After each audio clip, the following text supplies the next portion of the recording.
Hey everyone, welcome to the Real Estate Reveille, your dose of real estate inspiration. I'm your host, Daniel Colletti, and I'm passionate about helping you unlock the secrets to financial freedom through real estate investing and entrepreneurship. Whether you're a seasoned investor or just starting on your journey, you'll find practical advice, market insights, and actionable tips to help you build a thriving real estate portfolio. Let's dive into the world of real estate and take your financial future to the next level. Hey everybody, welcome to the Real Estate Reveille. I am here with Chris Pereira from the Rise Real Estate Group. Chris is a real estate agent out in California and is a member of my mastermind. Chris, thanks for joining us. Thanks, Daniel. Pleasure to be here. Hey, why don't you tell me a little bit about yourself, where you're from originally, and what you did before you got into real estate? Yeah, totally. Originally a Canadian boy, slowly made my way to the US. I was originally actually came from the advertising business. So in 2010, after college, went on a little European trip, met my wife, came home, and then had to get a real job. So got into the ad world, creative agency space. Started off in Toronto, then moved to New York City, took on Madison Avenue and kind of got my Don Draper kind of thing on for a little bit, and then relocated to sunny California to escape the snow and kind of worked in the industry for another couple of years until COVID hit. And really once COVID hit, it was, I think like a lot of us, we had this kind of revelation of, is what I've been doing for the past, 10 years or whatever, what I want to be doing for the last kind of 20 or 30. And ultimately the answer to that was no. And I made the pivot and got my real estate license here in California and decided to go all in and kind of transition out of the corporate world into the self-employed real estate world. During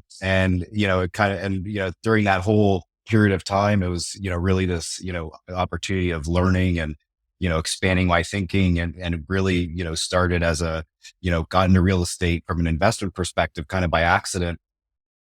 And then just kind of went from there. So we're 3.5 years as a full-time agent here in California and, loving it. Sunshine's great. The market's picking back up again. So it's a good time. Oh, that's awesome. And I cannot relate more to the COVID reflection period than anybody. I happened to be in grad school. I had just gotten back from Germany, living abroad for a few years, and it was completely virtual. So I was in Manhattan. I was at Columbia, and it was a ghost town, right? So I felt like Will Smith and I Am Legend walking around the city. There's nobody there. So I'm just like hanging out in my condo by myself, doing virtual school, and just, man, what do I want to do for the rest of my life? And I made had a similar epiphany where I was like, I need to make some changes. I totally get that, man.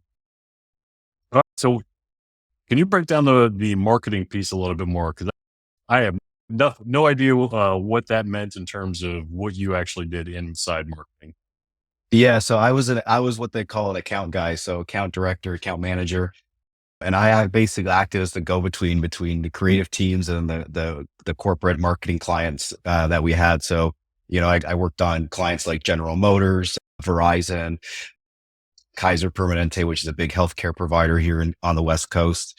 And then various other, really I was kind of that go-between, I would say the conduit between the creative minds and then what the clients, needed and wanted delivered on a particular project.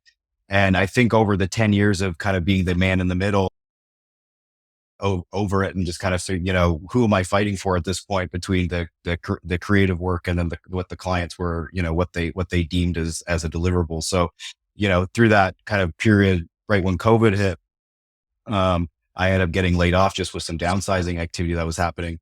And that was really kind of that decision ultimately at that point was made for me in terms of, do I go back or do I use this as really an opportunity to kind of restart, so to speak? Gotcha. And the Rise Real Estate Group, is that your company? Is that a team that you joined? No, it's a team that I joined here. So we've got about 200 agents across the city and the surrounding areas. We're the largest by volume and sales team in the LA area. So it's a pretty sales focused, very dynamic team in this area. We're part of we ladder up to the Real brokerage, which is one of those cloud-based brokerages similar to like an EXP.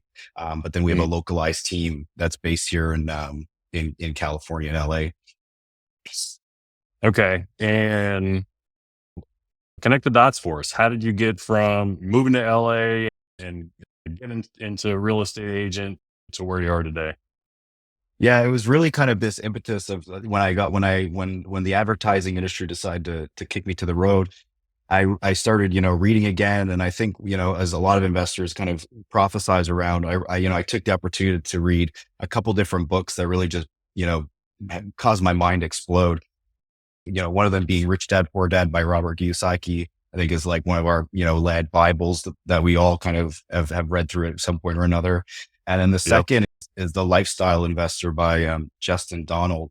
And those two pieces put together, I think for me was really the largest eye opening moment of, that the concept of like the corporate world and trading time for money, just what isn't going to achieve kind of that level of wealth and passive, income that, that we all kind of aspire to achieve. And, you know, we, my wife and I had done pretty well with real estate, not necessarily from an investment perspective to this point, but just in our own kind of primary properties. We had had a condo when we lived in New York that we had only owned for 4 years, but were able to turn about $250,000 profit on when we traded into Nice. LA. And yeah. And then when we bought our house here, over the 6 years we've lived here, we've, almost doubled in value. So like, just from the appreciation gain and just at the primary residence, we were kind of hooked on that, the functionality of real estate as an investment vehicle.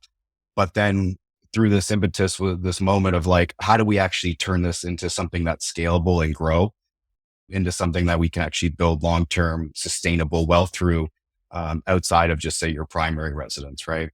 And so that's when we started.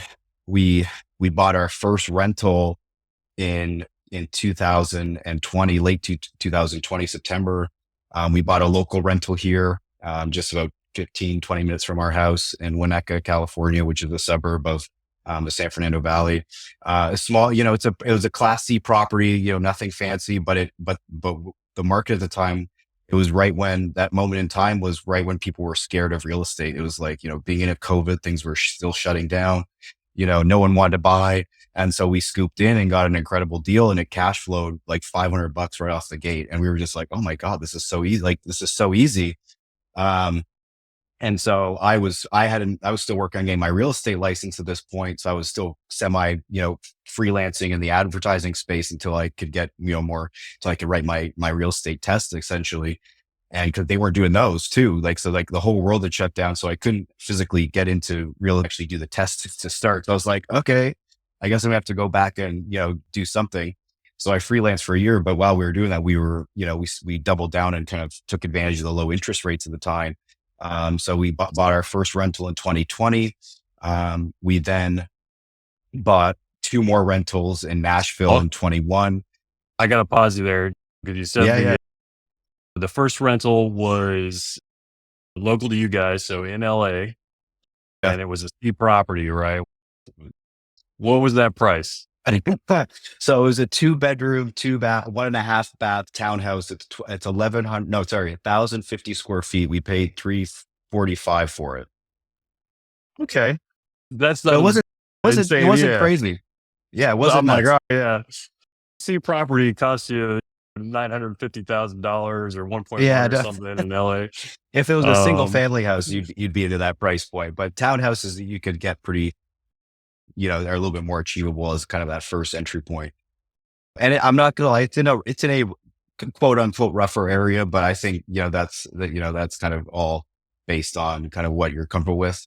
So, and, it's a safe building, but it's in one of those pockets that's a more working class, neighborhood of LA. And so what we liked about it was that they, there's a consistent volume of tenants looking in that area. It provides economy of scale for them from a worker perspective because it's a cheaper area to live in, but the proximity to everything is still very good. So, it worked out as kind of that first, stepping stone into the investment space. yeah, for sure. And what was interesting there that I also heard was you hadn't started as an agent yet, so you made the Mhm. decision to invest even before that. Is Yeah. that Yeah. That's correct. Yeah. I knew I wanted to be an agent, but like I could literally, like, they weren't doing the state exam. They weren't sitting the exam. So I had done all the school, the education part of it. And then it was basically, okay, all, fast speed to then stop and kind of hard stop and just wait till they opened up sittings again. So, and that lasted for probably another 8 months after we had kind of gotten that first property. Gotcha. All right. So you sell your personal residence in Manhattan. You've got a little bit of capital. You're moving out to LA, working towards getting your real estate agent license. You get that first rental, and your wife's on board with this, right? She's wanting to do real estate as well at this time. Yeah, she believed that she kind of, I give her credit because she let me kind of jump full on into the Kool-Aid. And I had to come correct with data and all the support to say, well, hey, how this was going to be a good vehicle for us. She was more in the traditional sense of, 401ks and that sort of thing. And so I had to do a little bit of arm twisting, once she saw what I'd laid out, she was like, oh no, this makes a lot of sense for what we're trying to achieve. So like, outside of the bad perception of like, okay, having to manage these properties, this in theory makes sense. Yeah. No, I just wanted to highlight that because having your partner on board is definitely very important. From there, you said you got two rentals in Nashville. Is that right? Yeah. So in 21, we both caught the bug sort of. We were like, okay, we can do this. This seems feasible. And, by that point, the market had completely shifted. We were in full appreciation mode, bidding wars. The market was just insane. And so we had started being like, okay, well, if that's the case, let's look at out of state just we can get, price points are a little bit more friendly. There's new construction or newer construction opportunities where you're not buying as aged property, you're buying newer construction. So the, CapEx costs are going to be lower, things like that.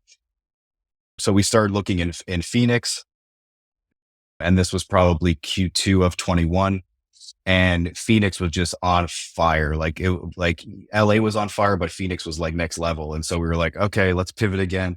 And I started looking at Tennessee and kind of started looking at dug into the data on Nashville, and it just made sense. And we started, investigating actual properties and listings and doing some underwriting tests, and the cash flow was there.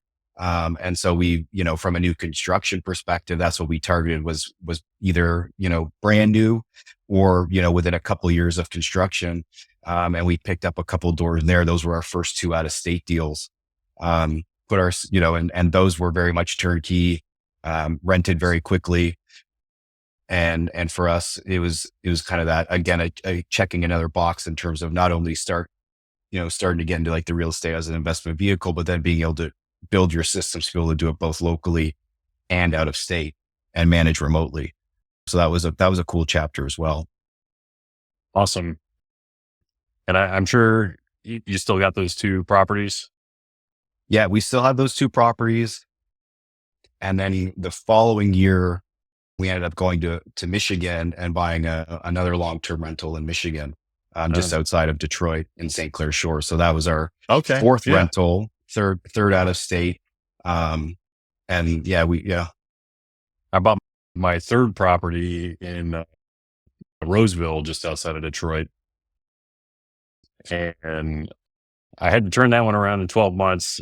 I had some pipes bursting in the basement. Renovation took too long. It was valuable and lessons learned, not so much on the income side. But so how did you got your first property and then you quickly jumped into these other properties? Were you still utilizing the capital that you had from your first residential sale, or were you starting to have to source from elsewhere now?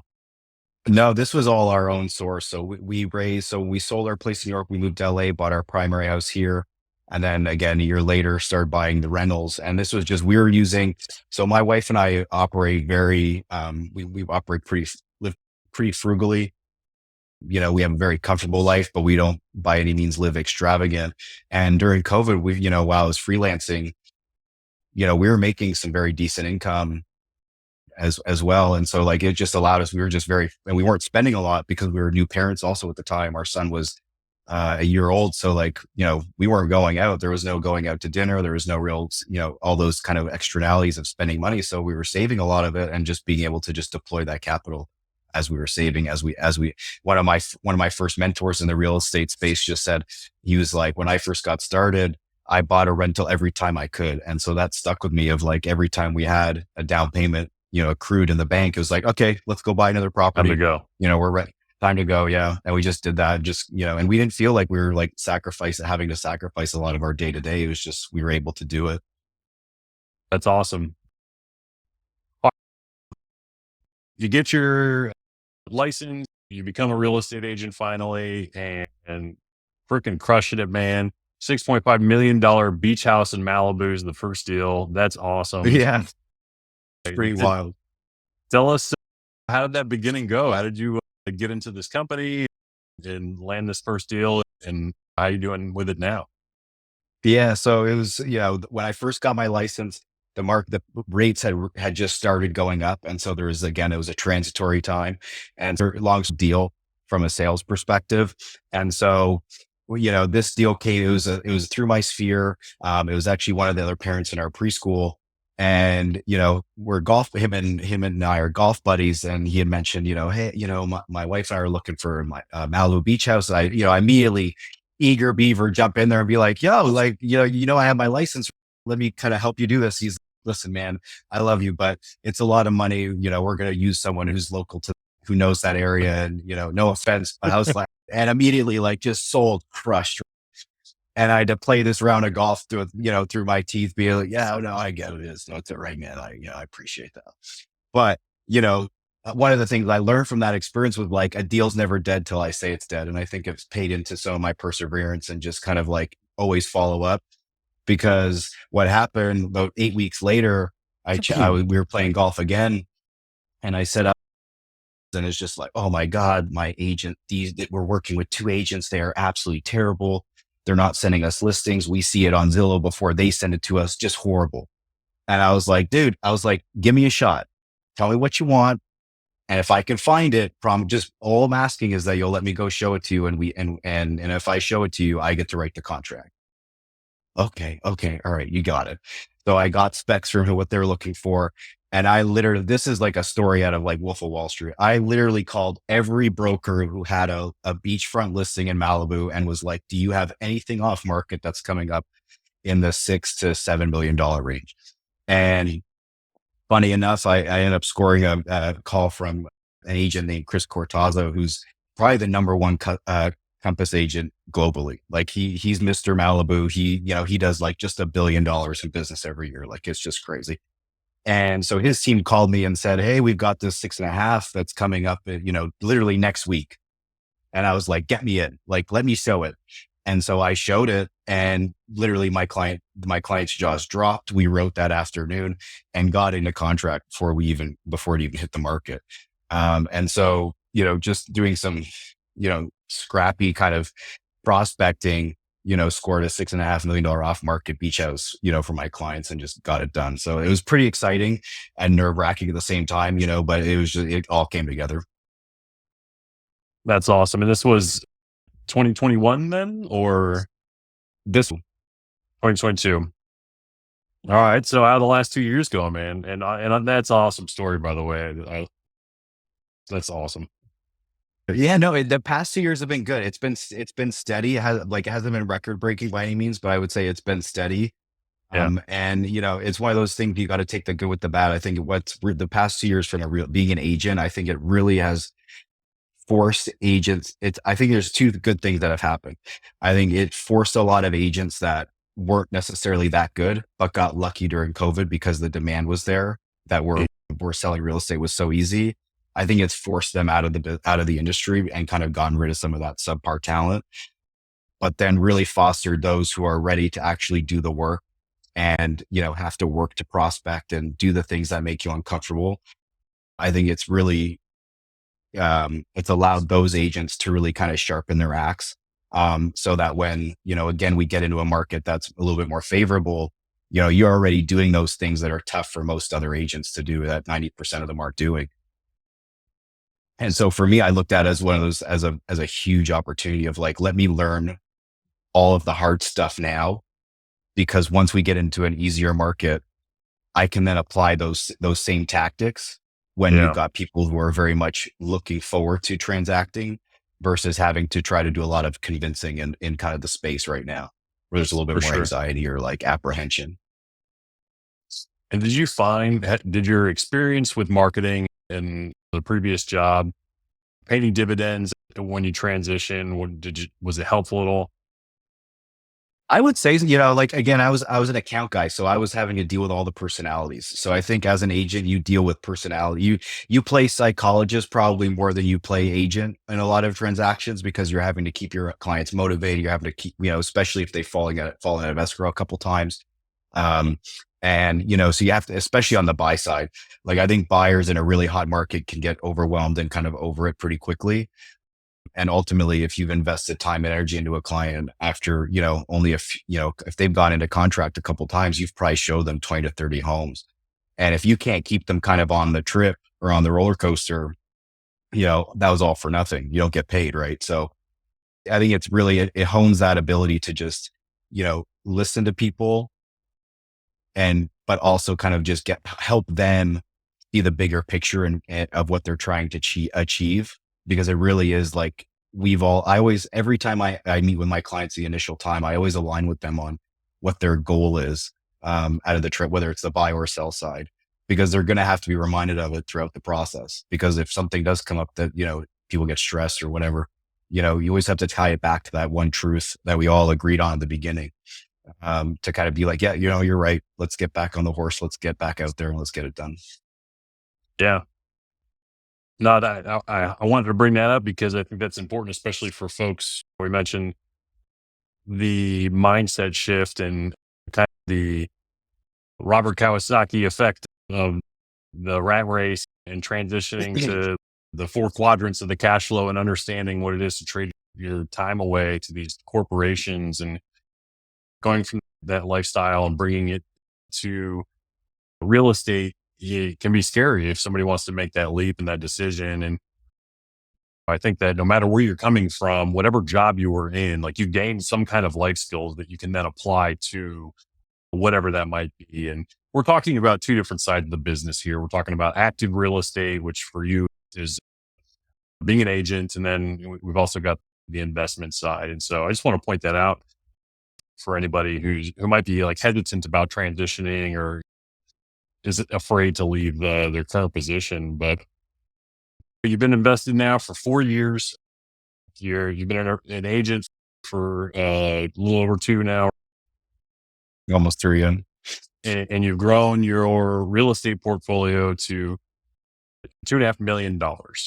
And first of all, kudos, congratulations, that's awesome. And what look, I want to talk a little bit about the mindset that is necessary for doing that from a holistic approach. You're coming at this from both sides as an agent and an investor. What mindset have you come to this with to get to this point? Sure, totally. I think mindset has a huge, and especially for me, has been a huge component of this in terms of defining the end goal and starting with the end goal and then looking backwards and kind of taking the end goal being the macro view of what you're trying to achieve, and then taking that a micro approach to then implement all the different steps that are designed to achieve it. And one of the big things that came out of the Rich Dad Poor Dad that I really dived into was the notion of taxes and understanding kind of income tax and the opportunity, the vastness of the opportunity which was one of your full-time job and you don't have a W-2 job, unlocks your ability to be designated as a real estate professional under the tax code. And if you take active generating revenue or income and then investing it in, really getting and looking at at how you generate income and how you operate your life as a business, was really kind of profound in terms of, allowing yourself, if you're operating a business, and you incur expenses related to that business, you then get benefits on the back end in terms of reducing your tax liability, and then laddering on real estate investing on top of that and getting things like depreciation and CapEx investment and all those sorts of things. And there's ways to accelerate how they'll get documented from a paper perspective. But really getting into that, it's all about paying yourself first, I think is the biggest takeaway.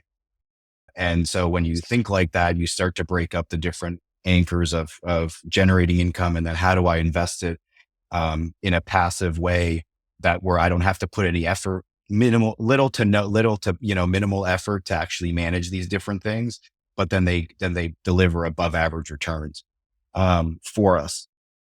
And so the rentals being one of those things, we also do a lot of private investing. And so like private money lending as well, which then is fed through like our self-directed IRAs and things like that. So it really started with the Awesome. why being, with the why being, how do we become financially free within 10 years? That being the master why. And then we broke it down into the individual components of how do we get there. No, that's great. And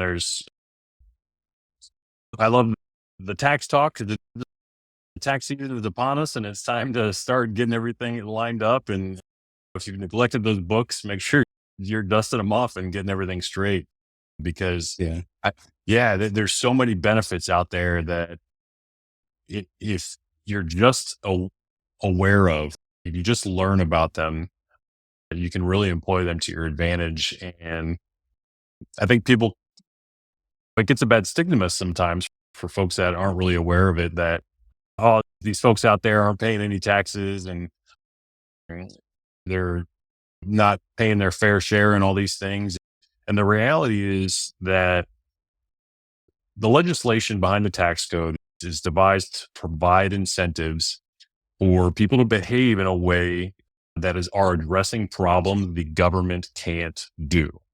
Because guess what?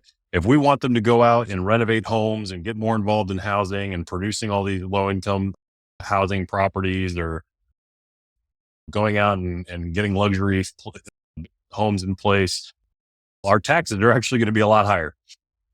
Mhm. And so they've provided us with these incentives to write off all of these things so that we go and do it and can profit from it.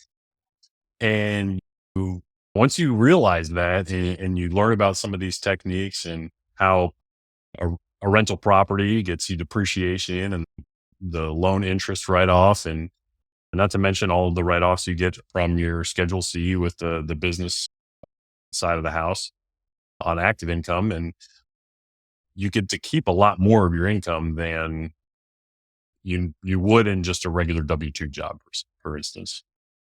Correct. Yeah. And so, and you're exactly right. And I think it's important for your listeners, as if you're a new investor trying to figure out kind of where do I get started, I think it's more than just say buying that first property.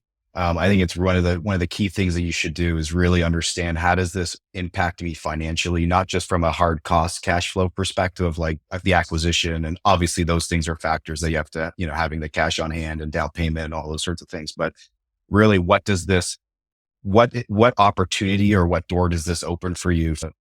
And really, when you're starting out, unless you're just inherit a $10 million and just be able to go hog wild and buy a bunch of properties in cash, building that capital for most for starter investors is the hardest part of where, it takes a lot of energy and input to get the train moving. But once you get it up to 30 miles an hour, the energy needed to sustain that speed is very minimal because you've created so much velocity. And I can say firsthand, going from those first, couple properties, and getting those kind of that train moving on the track to now, it feels very easy for the notion to be like, okay, when are we going to go get the next one? It's not such a overwhelming thought process of like, okay, it's going to be another 2 years of saving before we can get that next property. It's really like, where are the market it's like, we can go do it, but where does it make sense for the right investment to make sure it achieves our larger goal? Yeah, no, absolutely. And looking ahead a little bit, we just had another rate cut, Fed rate cut, Yep. and there's speculation about a lot of the lenders. They bake that into their assumptions already, so there may not be a large adjustment. And we are still in the winter season, but and we don't know we got the new the Trump administration coming in, and that's got its unknowns and how that's going to play out in market confidence and what people are going to do, which nationwide, we saw a huge boost after the election, just from a confidence perspective. But with all these variables in mind, what do you think 2025 looks like? It's interesting Big because of all my question, right? social Big group. question. Right. Totally. It's funny because I'm the real estate guy in my friendship circles now. Everybody's always asking me at all the Christmas parties, "Hey, what do you think's going to happen next year? Rates are going to come down more? Are we going to see some It's a good price time to reductions? buy. What's going on?" Well, exactly. And I say, and my answer is always the same. I say, if it, regardless of the interest rate or the purchase price, if you can afford to buy right now, would you? And they're like, everybody says yes. And I'm like, then go do it. And this is what I tell people is like, if you can afford to do it in that moment, you should go do it. Because the one thing regardless of what happens with interest rates, regardless what happens with, the macro economy, if you look over the last 10 years, real estate is like, I think it's like grown like 300%, I think, since 2010 or something. So like the proof is in the pudding. Like you're going to hold an asset for at least 5 to 10 years. And so in that 5 to 10 years, it's going to go up. Like you're not going to lose money. And so I think the media does this good job of like, it's fear-based tactic of like, to get you to clickbait and watch all the headlines. But, but brass tacks, I think we're going to see some stability. I think this last rate cut, I think was just let's keep it, let's do one more. And then I think we're going to see a pause into the next year. Q1, Q2, I think I don't think we're going to see too much shifting from them. I think they're going to want to see how the year starts and that sort of thing. And then I think we're going to start to, depending on how that goes, I think we'll start to see a little bit more aggressive action. I think the Fed's in a tough spot because it's like, whether they do or don't, everybody hates them. And so as they have macroeconomics and, I heard the term, lately, this thing called vibe session, where like, although the economy is doing really well right now, if you look at the actual hard numbers, there's this vibe and perception. And this is very California, but like, this vibe and feeling that like, we're in a recession. Well, it's And nationwide for sure. oh yeah, dude. It's like, and so, but when you look at the hard numbers, everything says the labor market's strong, the economy's strong. All my Bitcoin collectors are loving life right now. And so, so it's one of those things that's like, the economy the economy no one person, unless you're Elon, or something like that, has the power to move the S&P, from a dramatic perspective, overnight. Yeah. And so, right. And so I think it's one of those, it's personal thing of just like, if you can afford to do it, or you're ready in the mindset to do it, just go, like, just do it, but figure out what's true. And that doesn't mean get a property and lose money from make a bad investment from like, if you're buying a property that doesn't, we're paying out of pocket a large sum, but if you can Don't find wait a for that strategy better that's deal. right. Like it's just go, like you're going to do well over the long run. Yeah. And so that's what I tell a lot of my especially my first time buyers, because they're nervous. And I get it. They're nervous that it's a big purchase, it's a big decision.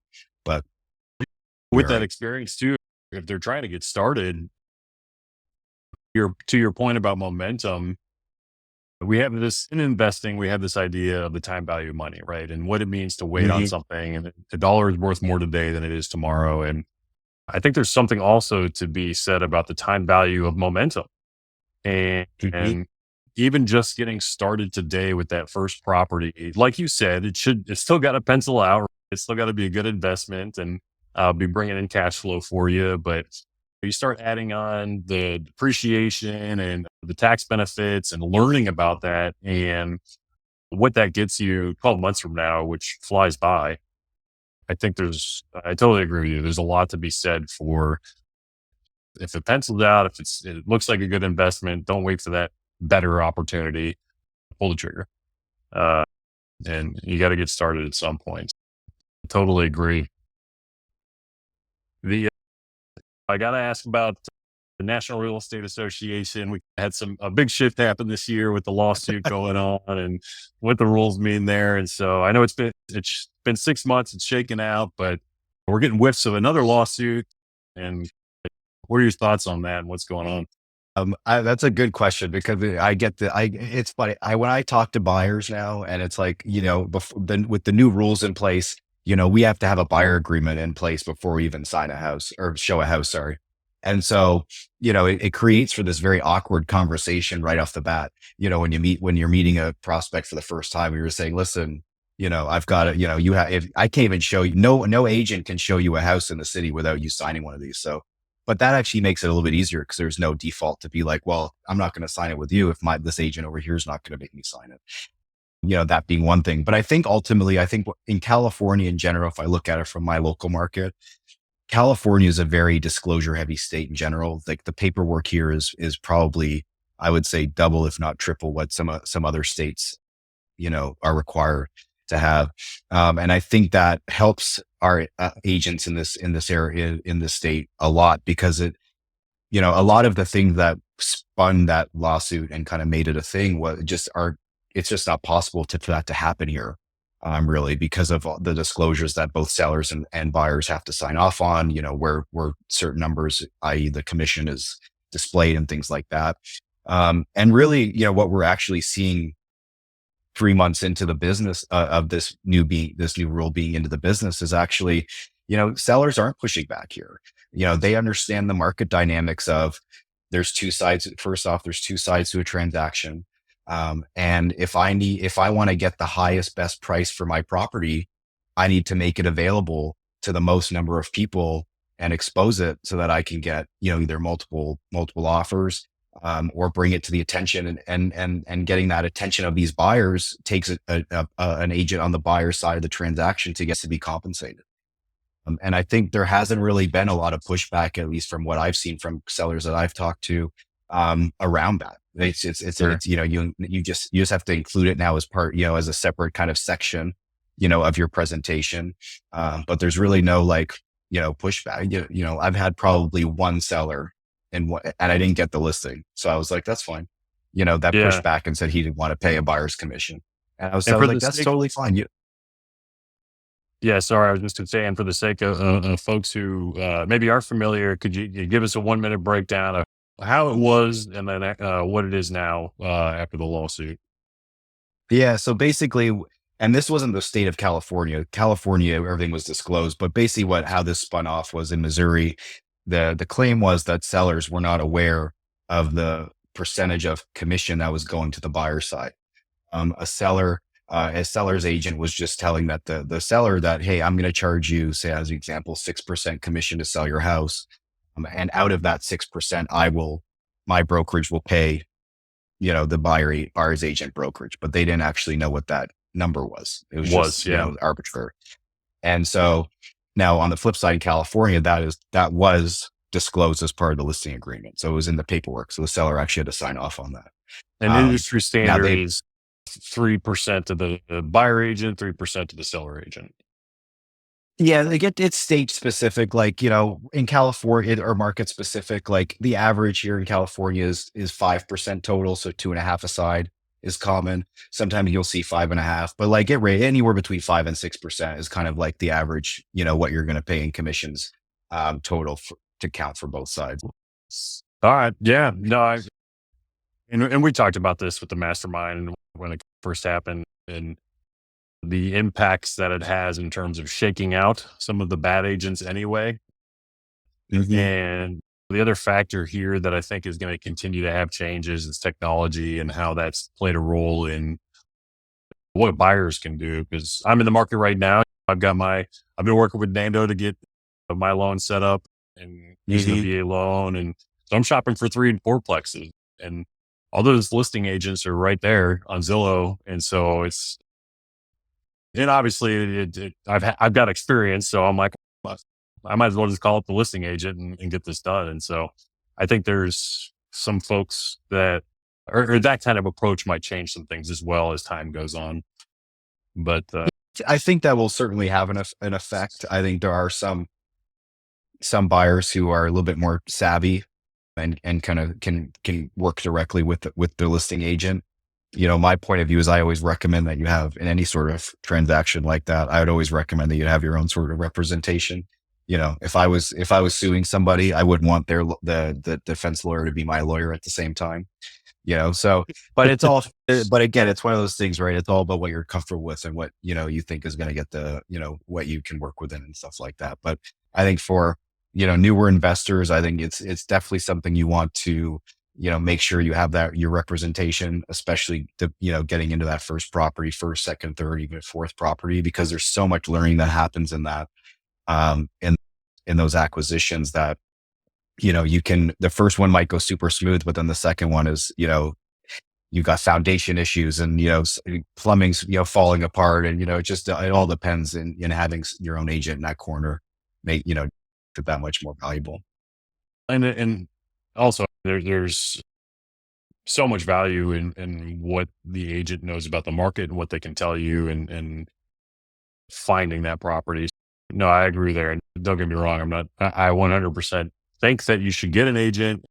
There is nothing, the money is placed well by investing and having that agent who knows what they're doing and can represent you, especially as I'm getting into multifamily and larger deals. Yeah. First, let me hire the broker because I want to take all that off my plate. So I Exactly. Yeah. 100% get it. All right, man. What are your goals for 2025? What's the next play? Yeah. So as we move into 25, I think we've actually done not a dramatic, but like a little bit of a shift in terms of our thinking of how we look to expand our portfolio. I think it's been interesting. We've seen, I think for over the past year, I would say probably 18 months ago, we were kind of focused on starting to break into the short-term rental space. And we've really pivoted away from that.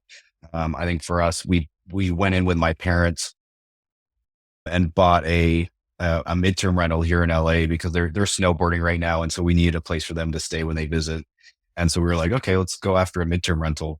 And that strategy has actually really opened up my eyes to the potential of, again, hopefully being able to transition my wife out of her day-to-day job and a more full-time into real estate as well, just to gain another level of a coordination between the kind of the income streams. But so we're focused really on midterm, and then starting to do some flips as well going into 25 and see what that can do and start to establish a baseline there.